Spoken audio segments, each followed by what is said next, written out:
Hi guys, I'm Adam Wilborn from WhatCulture. And I'm Specky number 2 from WhatCulture, and doesn't my skin look magnificent today? Coming up today, we're going to talk about WWE talent potentially fearing an outbreak of the disease currently ravaging the planet on the main roster. And on top of that, we've got news of how exposure to said disease, the global bastard, is affecting 2 AEW affiliated wrestlers. Plus, an NXT superstar has tested positive, and I know all that sounds very depressing, so stick around. Our final story today is really going to be worth it. You are not going to believe one of the rejected names for Retribution.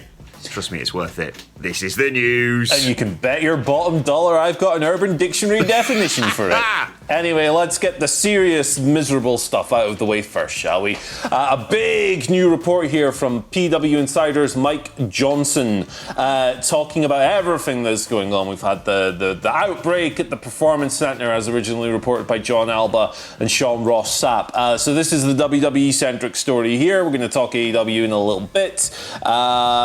We've got a big write-up here basically stating that there is a fear within several sources that Mike Johnson has spoken to here that the outbreak at the Performance Center could spread to the main roster. This is going to seemingly stem from the main event angle on this week's Raw, where a whole bunch of Performance Center recruits were part of the Retribution gang. You obviously have your 5 core members that have contracts now, because that's what you would do to a group of invaders, just give them a contract. But obviously at the end of the night we had like 400 different dudes and dudettes coming down for the party. Well, a lot of them come from the PC. The PC is where the outbreak was, so there you go. However, Johnson does note that there is no word that any of the concerns that have been raised to him are actually warranted or not.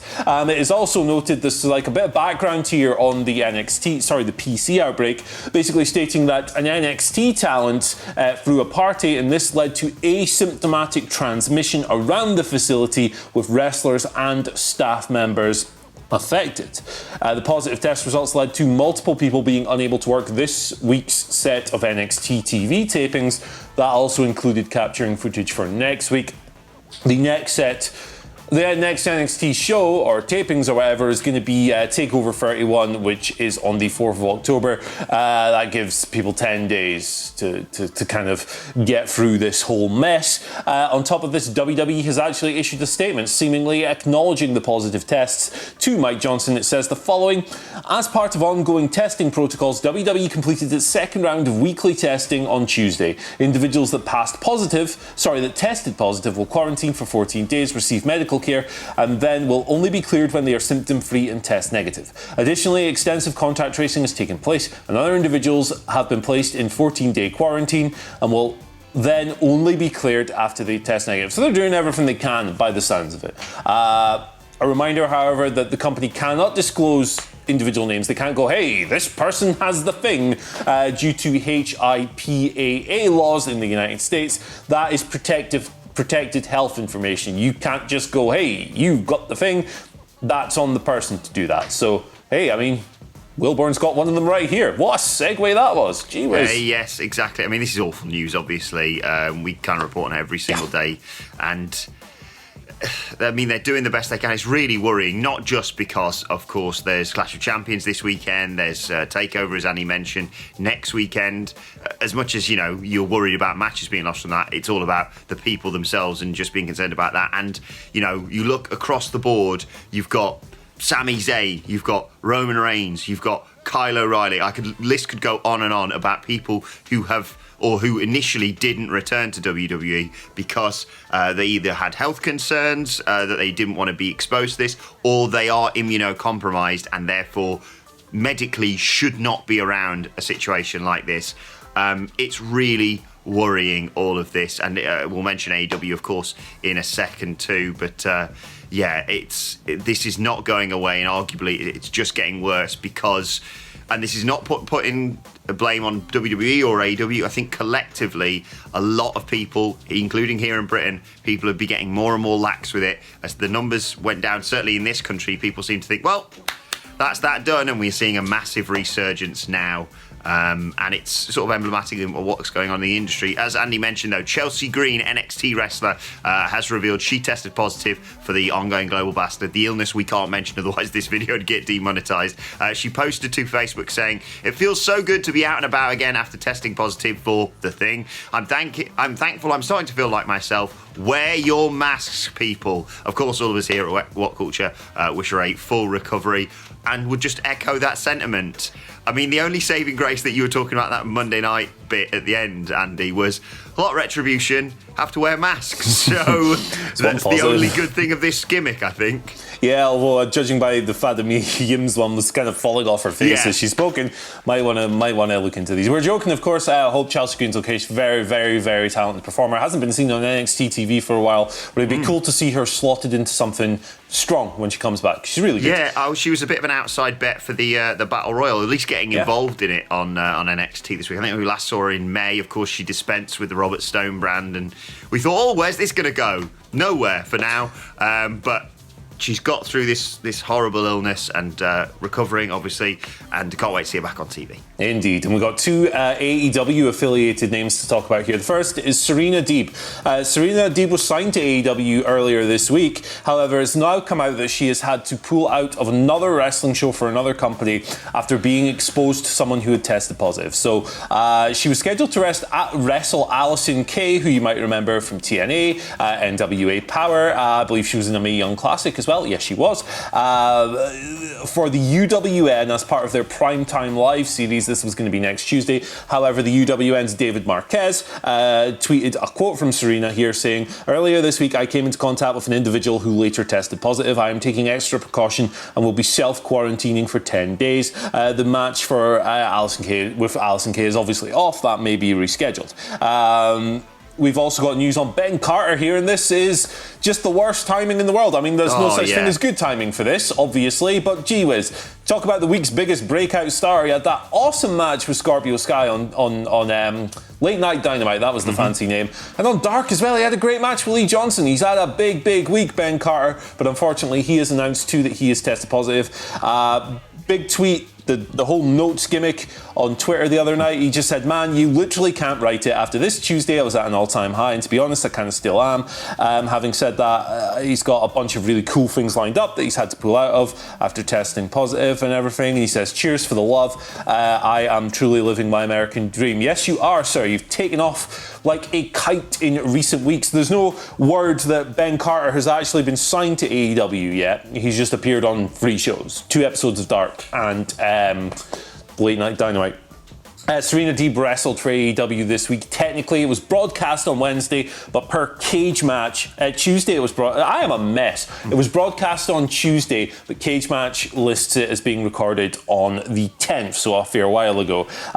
Best of luck to both of them in their recovery, obviously. 2 very talented people, and I look forward to seeing them getting back in the ring once they are cleared.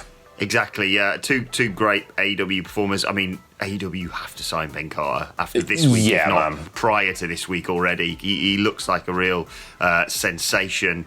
I saw people comparing him to like Will Ospreay. His style is slightly similar. I think there's tweaks to it that he's added.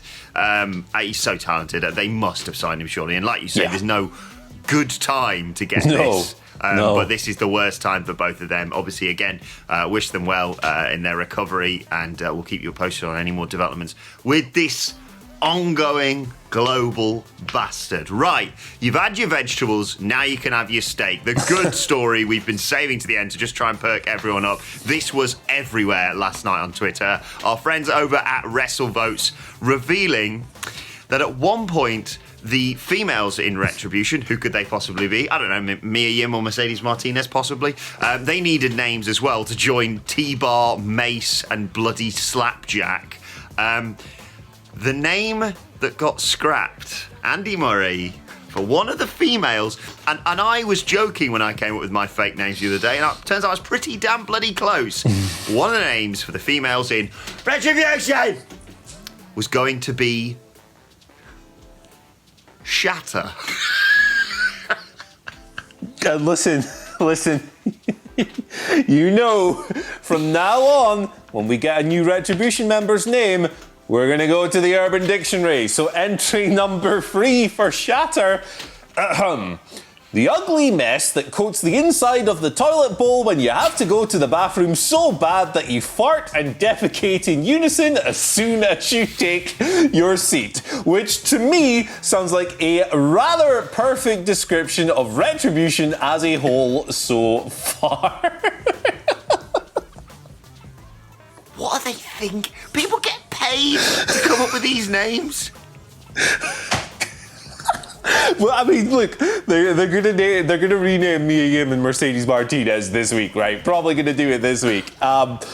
Tune into Tuesday's news video for more stuff. Do you know what? This may be a genius piece of booking. We could see Raw do a 5 or something this week or next week, I should say. And they'll say, "Oh, it's because of Clash of Champions." No, it's not. It's because people are like, "What on earth are they going to call these two?" I got another definition here for the banter. This is one you might have already known. A combination of the words "sh" and "splatter" used to describe the aftermath matter dripping off the bottom of a toilet seat following a vicious case of diarrhea. Retribution, a vicious case of diarrhea coming soon to the WWE Network. And that one is just for all of our fans who sit down and watch the news in the morning over their breakfast. Right, let's move on to the Twitter questions at WhatCulture WWE. Of course, you want to get in touch with us. First question today comes from Bryant Nungare, who says, if New Japan can borrow one WWE wrestler to use in the G1, who would you pick? My pick is Ikari Graham. Straight to the moon, baby. Simple answer for me is Daniel Bryan.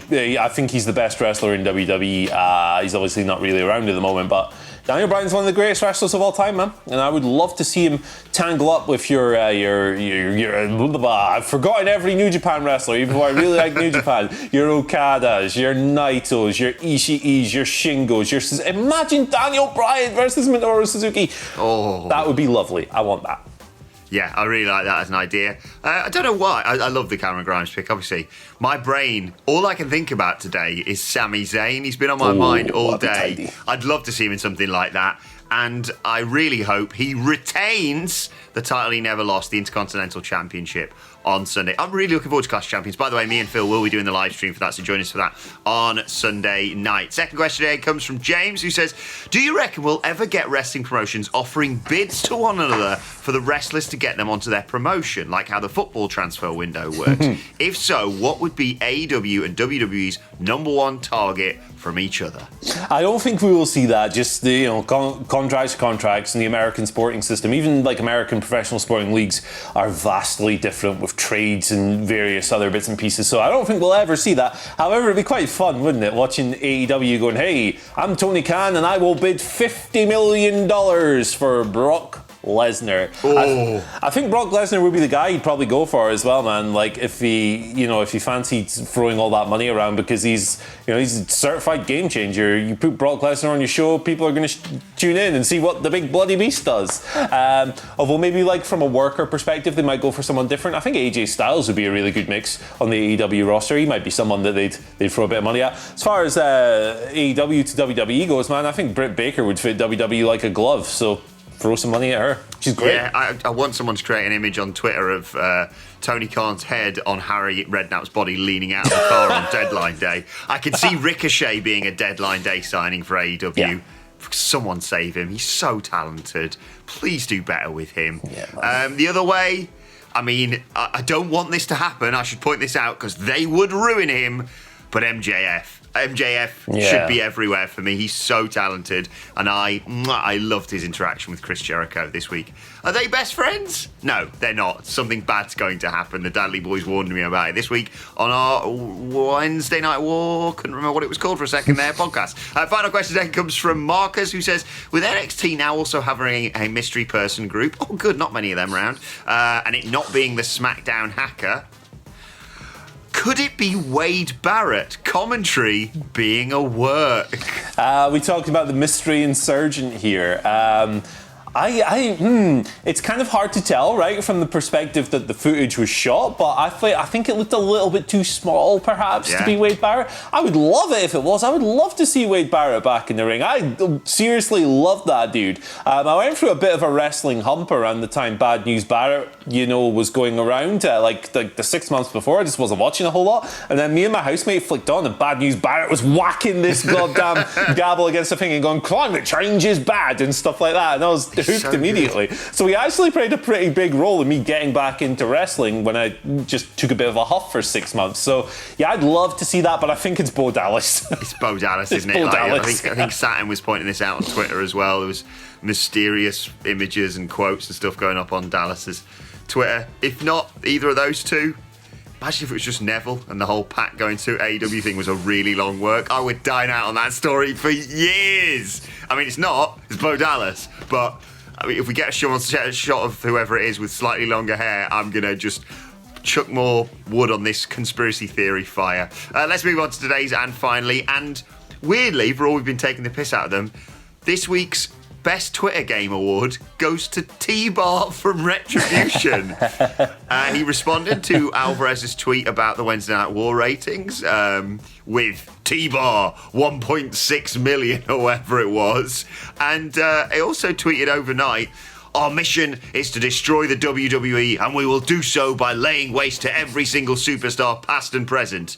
The only exception to this is the real X-Pac, because X-Pac is an outstanding name."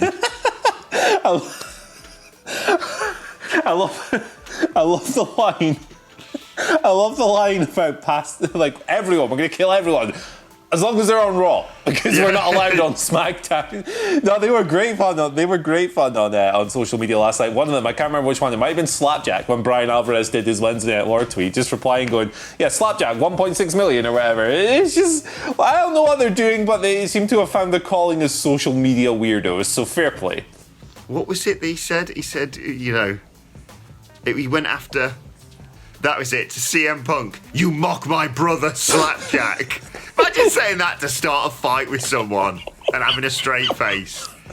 Oh, Jesus, we've gone a bit long today, brother, but I'll tell you what, it's been worth it. It's been worth it. Yeah, it's Friday, isn't it? Let us know your thoughts on that and all today's news stories in the comment section below. Don't forget to like, share, and subscribe. And subscribe to WhatCulture Wrestling on either iTunes, Spotify, wherever you get your podcasts from, for daily wrestling podcasts. We'll be previewing SmackDown, and of course, we've got Wrestle Culture with a hashtag Bloody Good quiz later on today. Plus, let us know your thoughts and Twitter questions on Twitter at WhatCultureWWE. And follow both of us. You can follow Andy Murray at... You can follow me at Andy H. Murray. The H today stands for Happy Birthday, Jimmy Garvin. Gorgeous Jimmy Garvin, forever the member of the fabulous Freebirds with the best hair. And if there's anyone who knows about having good hair, it's this guy. Follow me at Adam Wilborn. Follow us all at WhatCultureWWE. But for now, my thanks to Andy Murray. Don't forget to join us for Clash of Champions live stream on Sunday night. Thank you for joining us, and we will see you soon.